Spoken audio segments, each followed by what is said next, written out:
Will it end tonight? Game 6, Rogers Center, north of the border. Bo Bichette and the Blue Jays up 3-2 after shocking the sports world by going into LA and taking 2 of 3. John, I'm just wondering if you can remember what you were doing last year on Halloween. Sitting at my neighbor's driveway, drinking a beer and giving out candy. So this is way, way better. Or will the resilient Los Angeles Dodgers break the hearts of the likes of Vladdy Guerrero Jr.? I think elimination games, which we've had a lot of experience with, is all mindset. I really do. It's fight or flight. It's whatever adage or saying you want to kind of come, leave it all out there. But also you got to be able to play loose and play the game. You're down a game going into a game 6. You've been on this stage before. What's probably the biggest thing that those guys can do going into this game? I think just be themselves. I watched the workout yesterday. Doc was out there with the boys.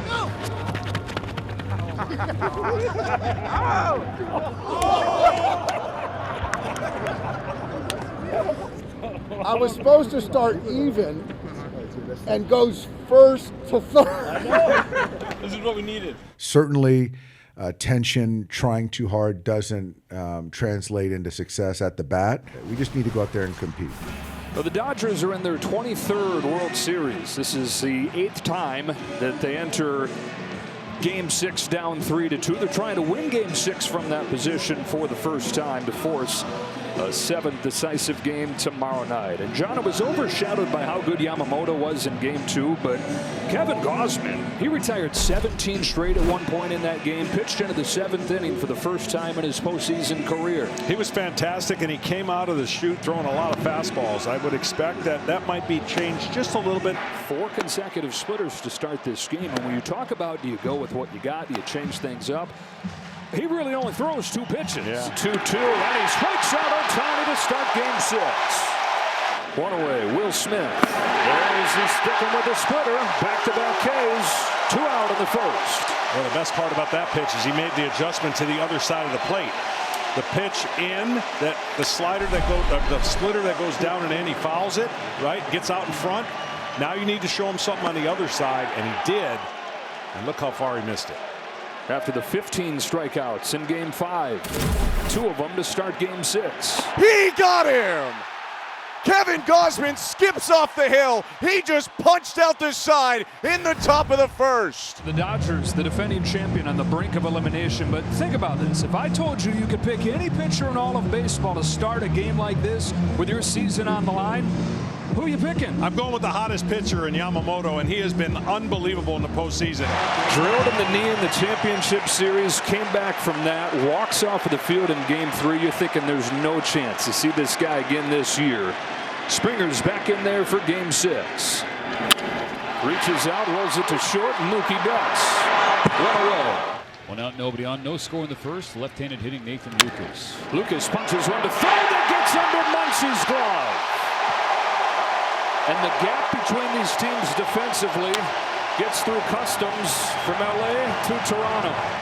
1 on, 1 out, Vlad Guerrero Jr. Now you have traffic for the Blue Jays MVP. Ground ball to third, Muncie with another chance. This time he starts a double play. 5-4-3 double play to get Yamamoto out of the first inning. Dodger offense, a topic of national conversation the last couple days. If you look at the production of the lineup, Ohtani has obviously been great. I mean, he got on 9 times in one game. And Teoscar Hernandez has produced in the World Series, but they're looking for more outside of those two. Teoscar Hernandez had a couple of infield hits in Game 5. 2 of the 3 total for the Dodgers, whose average in this World Series has dipped below the Mendoza line, below 200. No team has won a World Series with a sub-200 average since the 1962 Yankees. And another splitter for a 4th strikeout. In this game, nobody on the Dodgers has the ability or willingness to move up in the box. And by moving up in the box, you're going to catch that splitter at a higher spot in the strike zone. But everyone is always used to just digging in their spot. No change in swings. And when a guy is on, you're going to see the evidence of it. Swing and a miss! 5 Ks. Gausman's splitter unhittable through 2. No score, middle of his second in downtown Toronto. Kevin Gausman is dictating the terms so far in game number 6, Mo. He has retired 6 in a row. He has struck out 5 of those first 6 Dodgers. Strike 3 to the outside corner. Adam Hamari gives him an inch there. Yeah, and now you look at the splitters in this series. The Dodgers are 1 for 27. Something's got to change. You can't keep swinging the same pitch over and over. Tommy Edman down the line, and the first base runner for the Dodgers will be Tommy Edman. Extra bases here in the third, a winning double. Well, look like they might not make any contact tonight, and then whack. Well, Edman said the heck with it. I want to see first pitch fastball swing. And it almost caught Guerrero by surprise. That ball was hit so firm. Looked like he did not get to the peak of his jump. And so the guy that Dave Roberts plugs into the lineup finds himself up there with a man in scoring position. Pulled strike 3, 95 at the knees, 2 down. And now John Schneider has a decision to make. I'm assuming it's an easy one with that open bag. It's at first base, but we'll see what he does. Hasn't stuck out the 4 fingers yet. And now he will. There's some boos, but a lot of fans here are clapping, and I just don't know how you could justify pitching to that guy. It has nothing to do with Will Smith, who is a really good hitter. Shohei Ohtani is essentially an alien who has been dropped here to dominate baseball.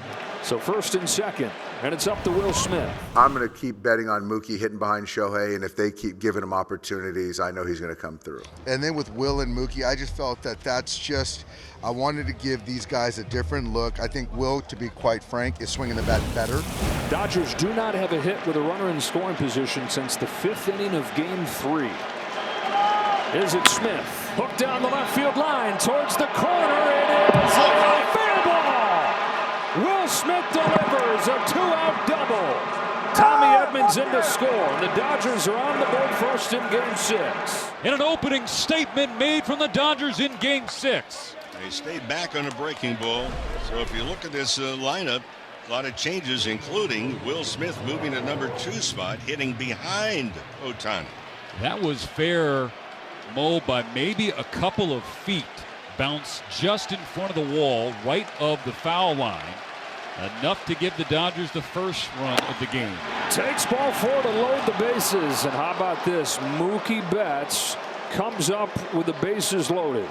First walk of this game issued by Kevin Gausman.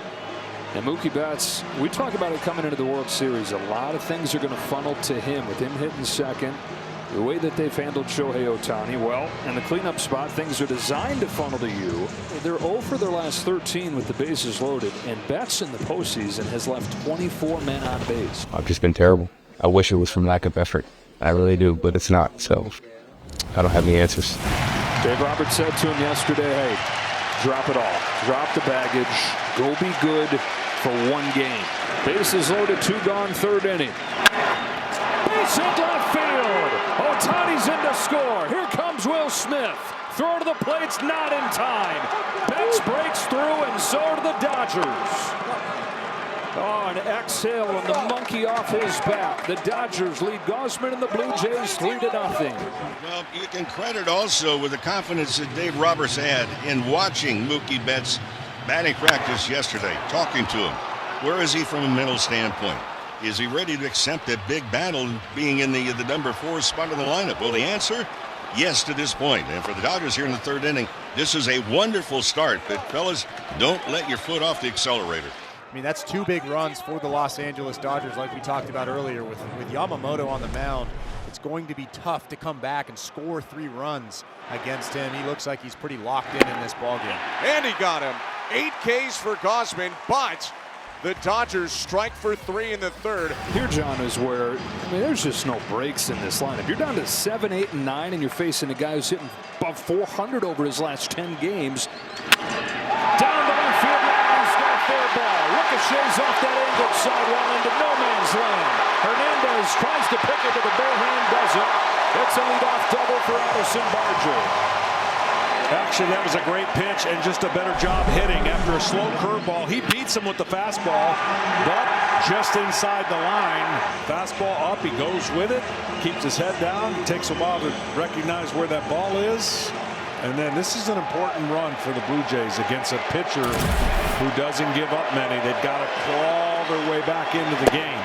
And he puts him away on 3 pitches. Got him with a splitter as he swung and missed for Yamamoto's second K of the game. This is what makes this guy so tough, man. That was a 92-mile-an-hour splitter that just on the outside part of the plate. He's thrown that splitter more than ever in the 2 complete games here in the postseason. Milwaukee went 0 for 12 against it. The Jays went 0 for 6. Throws another splitter at second. Rojas to get Jimenez. Up to third goes Barger. Up to the plate comes Springer. George Springer did have a double against Yoshinobu Yamamoto in Game 2. He's up now, 2 outs and a runner on third. Game 6 of the World Series. Dodgers just got 3, scratching across even 1. Would feel like a big win for the Blue Jays to punch back. Barger at third, 2 out, 2-0.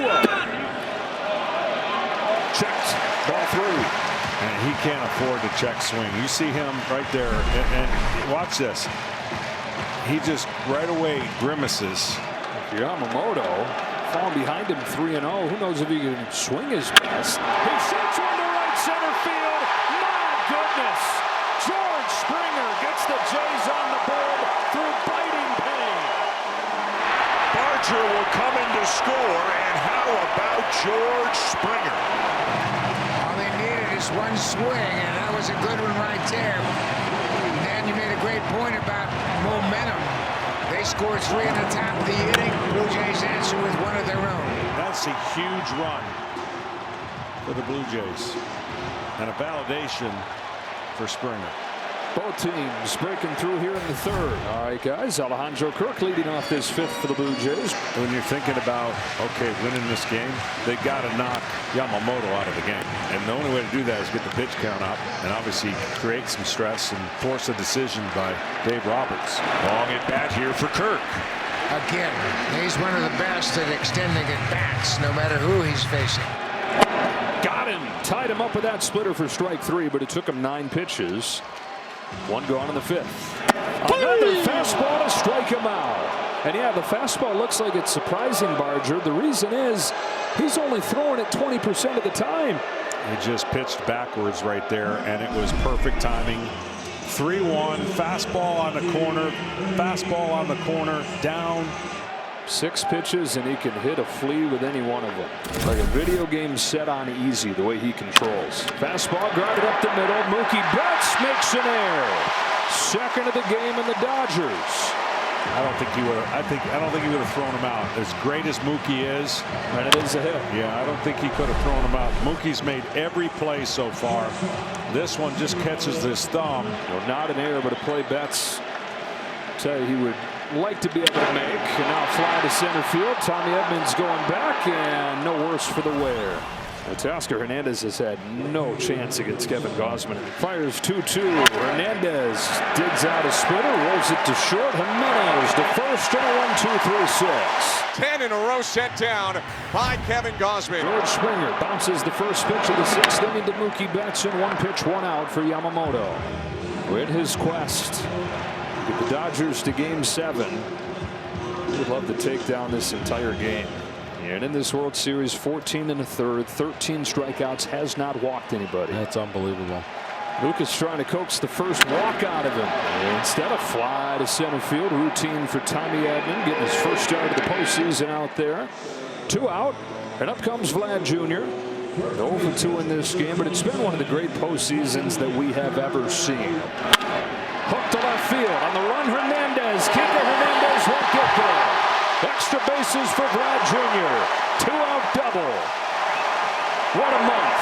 What a play. Even though he's going to one-hand this, he stays back on the curveball, and he can hit this. Look at that. One hand, but he stays back so that the barrel of the bat still has enough oomph. to smoke this down the left field line, hook it away from Hernandez. Vlad said at the start of the postseason he wanted to win a World Series and then give the ring to his dad. When talking to people around the Blue Jays, that wasn't just something that he said was a good quote. That is a genuine, deep motivation of his. 3-1 Dodgers. Last run was scored by the Blue Jays in the bottom of the third. Here comes Yamamoto. Ball 4. Tying run aboard and the go-ahead run coming up. The first walk in 15 innings in this World Series. Table set for Dalton Varsho, who is 0 for 2, grounded into a double play his last time up. The 1-2 pitch. He struck him out. Yoshinobu Yamamoto executes his trademark pitch, gets his 6th strikeout of the game to finish the 6th inning. Wroblewski takes over in a 3-1 game. Does the bullpen have 9 outs in it tonight? There's a Baltimore chop along first. Pick up. Rojas got him. Oh, Miguel Rojas, do or die play for out number 2 of the 7th. That's the only way he could have got him. You watch it and look it in, and you don't care what grip you've got. That's the only chance he had on that high chopper. Here's a shot to left center field. Hernandez will not get there. Extra bases for Ernie Clement. Second hit of the ball game. 2-out double. Again, the tying run coming up. Ernie Clement now up to 27 hits this postseason. Well, the Dodgers have been commenting most of the night that both Hernandez and Edman are playing very shallow in the outfield. Andres Gimenez, the left-handed batter, is coming up. John Schneider's been very aggressive pinch hitting and subbing guys in this World Series. He's got 4 right-handed bats on his bench, but looks like he's going to let Gimenez hit. Life comes at you fast if you're Justin Wroblewski. Out of the picture until the World Series. Now the highest of leverage. Desperate times call for guys out of the nowhere, out of the middle of nowhere. Dodgers playing with their backs all the way against the wall. It's win or go home. He struck him out. Put him down with the heat. 98 dotted on the outside corner, and Gimenez takes a whiff. So far tonight, Ohtani is 0 for 2. An intentional walk and a run scored in the Dodgers' 3-run 3rd inning. Ohtani pops it up center field, carries well. On the run is Varsho. That was a heck of a lot more than a pop-up. Mere mortals would have just popped it up, but Ohtani off balance off the end of the bat, golfs it to the wall for a double. This is how strong he is, and this is what happens if he can stay on the ball. You see, even though his body was going towards first, his hands were back, and that's the same thing we talked about earlier when Guerrero did it from the right side. The ball jumps off his bat. There's no doubt about it. He has extreme exit velocity. The Blue Jays are actually going to intentionally walk Will Smith to get the left-on-left matchup with Freddie Freeman. A couple things you get with this intentional walk. You set up a double play, and that counts as a batter toward the 3-batter minimum. So now after Freeman, the Blue Jays can go to a righty if they want to for a guy like Teoscar Hernandez or Mookie Betts. First base runner for the Dodgers since the 3rd. These are the only base runners outside the 3rd. It's a towering fly ball to right field, but not particularly deep. Barger comes on, makes the catch. Ohtani won't even bother with his cannon. Massive outing right now for Sir Anthony Dominguez. 2 on and 2 out. It's runners on first and second for the Dodgers. Ohtani on second, Smith on first. And Mookie Betts is up, a 3-1 Dodger lead. There they go. Here it comes. Mookie Betts takes ball 4 to load him up. Just missed upstairs. You have to get down to business here if you're Sir Anthony Dominguez. The bases are loaded, and a tough hitter in Teoscar Hernandez is at the plate. Strikes him out and gets out of the bases loaded jam. 23-year-old rookie closer Roki Sasaki for the top of the order in the 8th. Chopping a ball down the line and sneaking it into right field. Pages hustles to the ball to hold him to a single. He says, I don't know, but it'll do. And the tying run comes up. I mean, this is an emergency hack and a great one if the Blue Jays score in this inning. Just by Freddie Freeman. There's no way you can play him close to the line there in that situation. Now, his fastball can be 100, 101, but it can also be a little erratic. That split finger is the pitch he goes to a lot. Question is, if he doesn't have it, where does Dave Roberts go? The payoff to Lucas. In the air to center field for Tommy Edman. One gone in the 8th. Yeah, Lucas obviously wanted to get a hit, but worst case scenario, just don't hit it on the ground. Guaranteed that Guerrero has a chance for one big swing. It is at the bottom of the zone. He got squeezed. Adam Hammery with a whiff gives Guerrero Jr. an extra life. That's a strike. Here's a payoff pitch. Guerrero takes both full and roars his way down to first. The tying run reaches. The go-ahead run comes up in the form of Bo Bichette. High pop fly. Betts ranges over there. Does he have room? He does to get Bichette for out number 2 of the 8th. It's up to Dalton Varsho. Found themselves a closer here for the postseason. He's so young. He's so new to this role. That trust is fickle. Grounded to second, the Rojas gloves. Over to first. That's the inning. 3 outs in the 8th inning. Roki Sasaki. He bent, but he did not break. Dave Roberts holding his breath, hoping that his bullpen can get through this. Yamamoto hoping that his fellow countrymen can get through the bottom of the order here. Kirk Barger and Clement coming up, and what a series this has been. What a tight and tense Game 6 it's been. 2-strike pitch, and he hit him. Plunked him with a splitter, and Alejandro Kirk goes down to first. You imagine Dave Roberts will check and see if it hit the bat. It was an odd noise, but I think it was the sound of plastic or bone.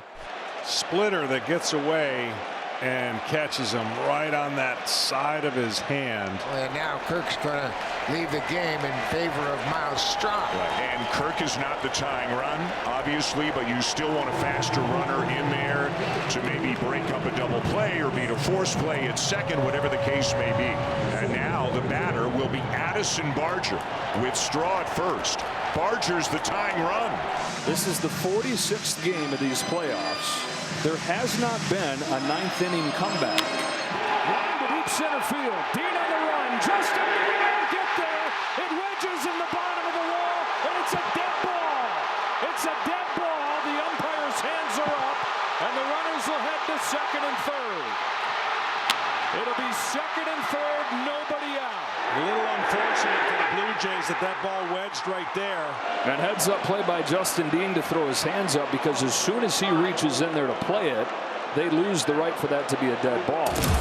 And Dave Roberts is making the move. Sasaki is out. Dave Roberts is going to the guy that everybody figured would feature into Game 7 as the starter. Tyler Glasnow trying to get it there. Ernie Clement coming up.